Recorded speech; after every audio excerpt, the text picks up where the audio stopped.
Hello, y'all. Ignore the pandemic hair. I think I'll just let it grow out anyway. I'm just going to talk to you about one of my basses. Thought you might find it kind of interesting. The bass I'm going to show you is a 1982 Schecter P bass.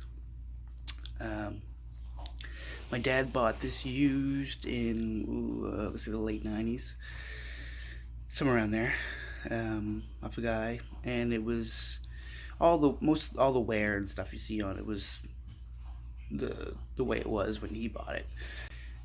He then gave it to me when I was a teenager, late teens, and I destroyed it essentially. Um, Here, let me show you a picture of it. It's a screen capture. There it is. So it has no pickguard, PJ pickups, 3 knobs, push-pull pots, and on the pickup volumes. I'm not sure. Me and Dad still we had no idea what they did. I mean, you would assume it would be a series parallel for the P-bass pickup, but then I don't know. I have no idea. Anyways, it sounded okay. It there was some sort of phase thing in there too, because you could have one pickup pulled up and the other one down, and it was all thin and nasally. But then I don't know. Anyways, so I destroyed it essentially. I routed out the neck position for a mudbucker, added a little pickguard surround around that part of it. Kind of hard to describe, but it wasn't a full P-bass pickguard or anything. And then I had that, played that for a while. Ended up just, it was in parts for the longest time. I didn't do anything with it. And then, I don't know, 10 years ago maybe or so, I'm not that old, but so in my early to mid 20s, I wanted to put it back together and do something with it, and I thought it looked really good with an actual P-bass pickguard. Unfortunately, the top routed knob layout didn't actually match properly a Fender pickguard, but I still went ahead and did it. So I basically just dremeled out the top of the guitar where the knobs were to be able to put a pickguard on top. And anyway, it's a mess. It's a mess under there, but it's all covered by a pickguard and a sticker. Anyways, yeah. So I'll show you the bass. So this is you saw what it looked like before. This is what it looks like now. All right. So here we are. This is the case. As you can see, Schecter. Now I'm thinking this era.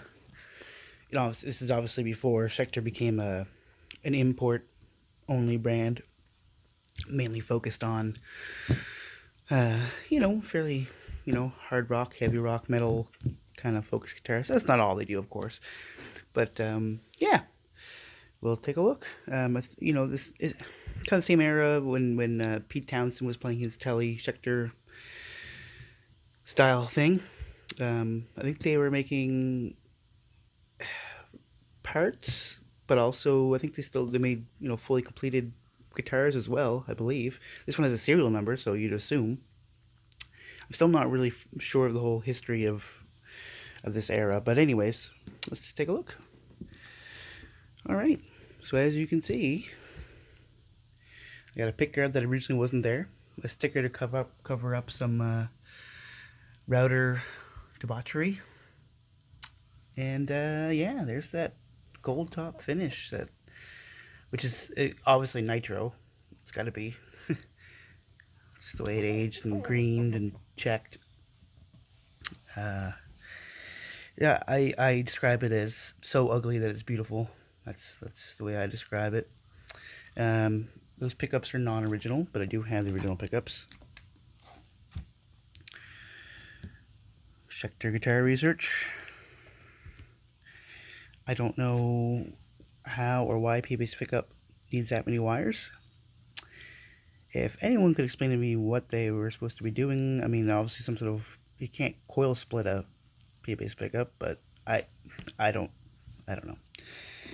And the jazz bass pickup. As you can see, they're all old and rusted because they've just been sitting around forever. So yeah, what's in there now is a Fender original P-bass pickup, they call it, which was originally on their American Vintage Series basses before they revamped them in 2013. It's a Mexican jazz bass pickup, which, as you can tell, is not actually wired in. It's just there to fill the hole. I used to have it wired up, but anyways, neither here nor there. Just straight up P-bass. Rosewood fingerboard, brass nut, matching gold finished headstock. I think those are maple fretboard dots because you can see wood grain in them. You can't see it in the video, but yeah, as you can see, still is the jack plate from when it was, you know, without a pickguard, and the back plate, serial number, and this beautiful wear on this neck. It's pretty awesome from just someone playing it for a long time. And actually, I can tell you who did all the playing on it. It's a gentleman named Wade Seelig, bassist here in Nova Scotia. May he rest in peace. He passed away just a few years ago, actually. That's obviously the person that Dad bought it from, but he bought it in a store. Paid a lot of money for it in the store. It was an expensive instrument when he bought it new. And I think Dad was always kind of embarrassed about how much he paid for it. I think he paid $500 for it, which really he shouldn't have been embarrassed about, because he should be embarrassed about what I did to it.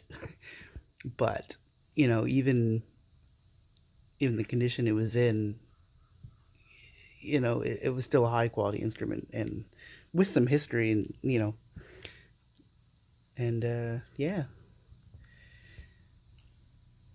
there she is. Thanks, guys.